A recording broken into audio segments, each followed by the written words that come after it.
Hello, ladies and gentlemen, and welcome to another episode of the Daily Friend Wrap. I'm your host, Nicholas Lorimer, today joined by Mr. Michael Morris. Let's get into the first story of today, and this is about the pass rate. But no, not the national pass rate for matrics. This is about the pass rate for people writing in South Africa's prisoners who are writing matric. Now, they managed to achieve a 93.2% pass rate, which is quite a lot better than the national pass rate, which was just above 80%.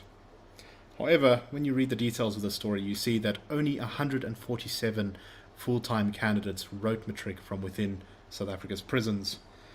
90 achieved a bachelor's pass rate, which is pretty good. That's the highest level of pass you can get.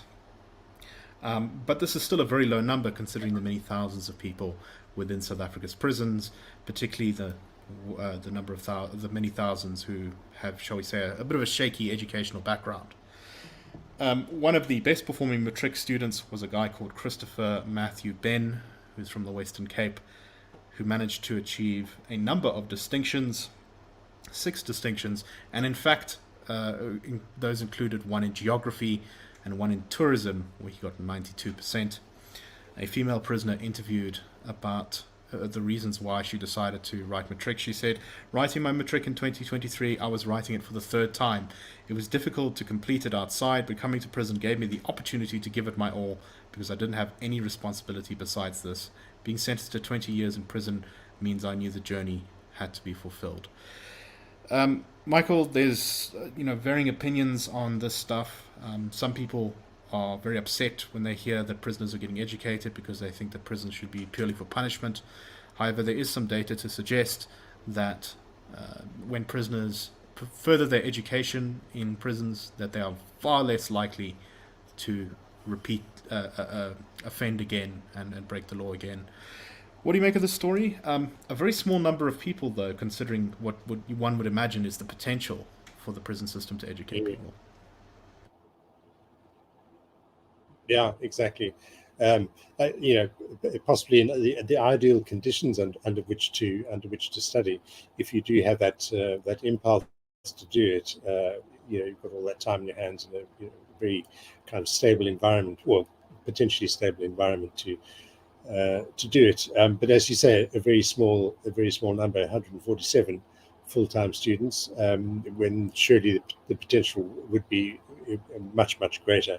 I half kind of wonder if there are any NGOs who are focusing on this kind of activity, because as you say, quite rightly, society has a desire for people who commit crimes, especially in a country like ours with such a high crime rate, to feel the wrath of society, to be punished, to be sent away, to be and have that kind of punitive experience. But on the other hand, society is very well served by any effort to rehabilitate people who have committed crimes and who will, at some point, inevitably be released back into society. So we all have an interest in this thing working. But as you say, however high the pass rate, I see the headline says 92.3%, but the actual story says 93.2%. So a funny little discrepancy there, but high pass rate, higher than most schools, but a small number, which is disappointing. So a story that shows the potential, but also kind of demonstrates how far short of the greater potential we are performing at. If you include the part-time prisoners, the prisoners who wrote the thing part-time rather than full-time, there were only 187 who did that. So it's not like they're all hiding in that system either. It's just a low number overall, just over 300 in total for this year. But of course, the other challenge these prisoners will have to face when they one day leave prison is, if South Africa's job market is not significantly improved, having a matric or maybe even having a university degree is not really going to help them much to get back on track and start living an honest life. As we know, unemployment is the great scourge of South Africa that affects millions of people, even those with relatively decent high school educations. It can be a serious problem. So this is just a reminder why fixing the job market is really important for fixing South Africa's many other social problems, such as crime. That once we get Exactly. more opportunities available for people, that fewer people will be drawn into this life where they break the law. Okay, let's move on to our next story, and this is about Indeed. the municipality of Louis Trichardt. Louis Trichardt was brought to a standstill for only an hour as hundreds marched to demand better services, which, as far as service delivery protests in South Africa go, is pretty tame, particularly in rural municipalities. Mm. There have also been pickets earlier this week by community development forums from around this area. The protesters wanted the Limpopo MEC for Public Works to receive a memorandum, but she didn't show up after an hour of waiting. Members of the local taxi association who were interviewed were very annoyed by this. The residents are also demanding to see the National Minister for Water and Sanitation, saying that some of the taps in their areas have been dry for literally years. There's also concerns about 2 million rand that was allegedly supplied to that municipality for drilling boreholes, which has apparently disappeared.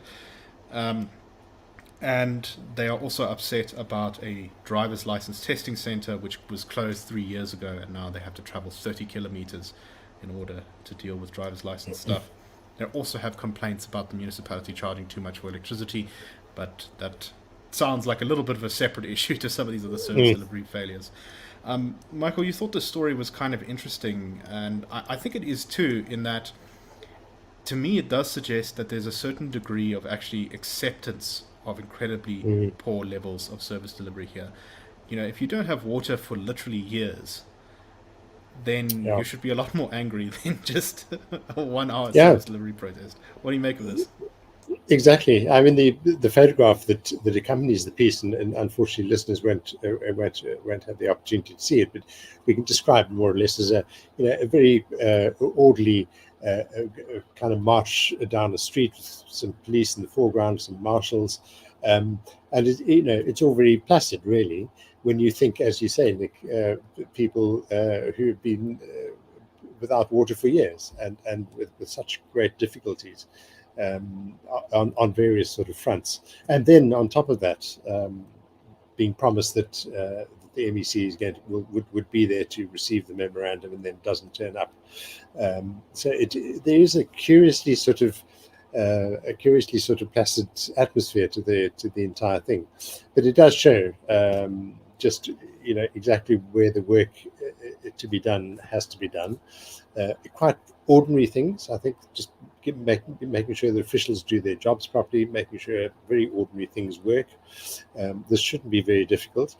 I suppose the thing that immediately occurs to me is, let's hope that other political parties are looking at this and thinking to themselves, well, we can get stuck in here, we can go there, we can see what the problems are, we can draw up a very specific sort of manifesto for this particular community and say, if you vote for us, this is what we will do, and even set a time frame for it all. That shouldn't be too difficult to do. And I think this is more and more the kind of politics that we need to see. I don't know this area well enough to know what the kind of political voting profile, the party profile has been since '94, but I think that could be quite interesting, and whether that is changing, because that ultimately is where the difference is going to come. It's going to be competition at the ballot box. So interesting story all around. Exactly. I think so. This is around the Louis Trichardt area, which back in 2021, the ANC in that municipality got about 80% of the vote. So it's very much a stronghold for them.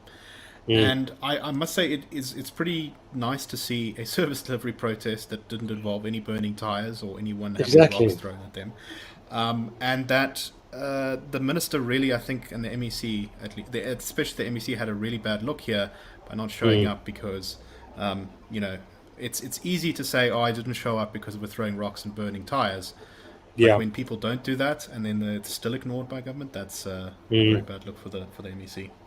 Yeah. Okay, let's move on to our last story, and this is about another fire in Joburg CBD. Now, thankfully, this fire wasn't nearly as bad as the one we had last year, where over 70 people died.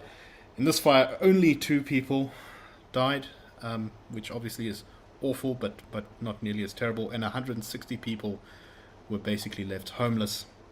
And this was another one of these dilapidated buildings in the center of Johannesburg. And the interesting part of the story to me is how there was a problem with who, in fact, owns this building. In a sense, this building had fallen through the cracks of property rights and had become a structure that no one really owned. It was sort of, I guess, owned sort of by the people who lived in it. There had apparently been an eviction order issued for that building in last year. However, no one was able to prove that they owned the building, and as a result, the eviction order was never enforced. Now, this particular fire started because apparently there was a lover's quarrel, and the upset woman decided to set fire to something in her boyfriend's apartment, which then spread out of control. She's been arrested now for starting that fire. But it does strike me, and this is only one of 180 buildings that have been hijacked at some point that the city of Johannesburg is looking into. But it does strike me, Michael, that if there had been robust property rights, if there had been someone very directly connected to the ownership of this building who exercised actual control over it, that firstly they would have an incentive to make sure that it wasn't a huge tinderbox ready to go up and burn to the ground due to an apartment fire. And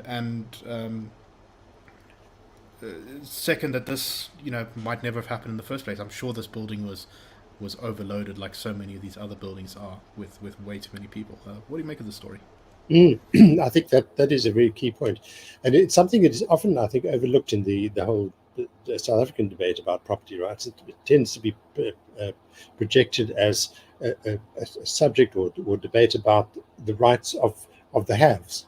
But in fact, almost always the absence of property rights or the erosion of property rights it comes to be the greater burden on people who don't have a great deal and who could have something if there was some attachment to or a right to a property which an institution protected. And I think this also brings home that the other element of property rights is that they're only meaningful so long as there is an institution or institutions who are willing to protect them. And those hijacked buildings wouldn't have been allowed to be taken over by anyone else if the original owners had really felt it was worth their hanging on to them and had the backing of the police or the courts or the political institutions and so on. The policy environment. And this is really the very great risk that the IRR keeps referring to in discussing the property rights regime that we are developing in this country, where if you undermine those rights, you're actually undermining the very fabric of cities, the fabric of communities, the rule of law, and all the rest of it. And what you end up with is exactly this: 188 hijacked buildings in the powerhouse of Johannesburg, and on the basis of that, the risk of these deadly fires is the second big one we've seen now. So yeah, I think you're absolutely right. Property rights is really the key theme here. A similar story about how property rights are not just for the haves. I remember a few years ago I heard the story of an old woman who lived in, I think it was the newer areas of Soweto, the southern parts of Soweto, who was thrown out of her RDP house that she had gotten from the government by her own daughter, who had moved into it with her boyfriend at the time and had thrown her out.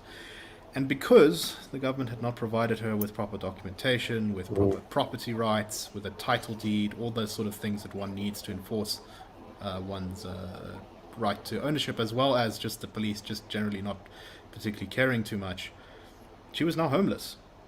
Even though she had been given this house by the government, and even though she should have been the rightful owner, she had not been given those protections of private property or property rights, and as a result she was hurt. Now this was someone who was unemployed, was living off of a pension, really the poorest kind of person in society. Exactly. And yet they benefited from property rights and suffered from the lack of them. As you said, it's a really important thing to keep in mind. Okay, That is all the time we have for today. I hope you found the show interesting. We had an enormous number of technical challenges in trying to record this particular episode, which is why if I seem a little bit maddened in the eye if you're watching on YouTube. It's because this is like, I think, the 5th time we've recorded this. But anyway, I hope that you found this video interesting, and we will be back tomorrow on the Daily Friend Show. That's a wrap.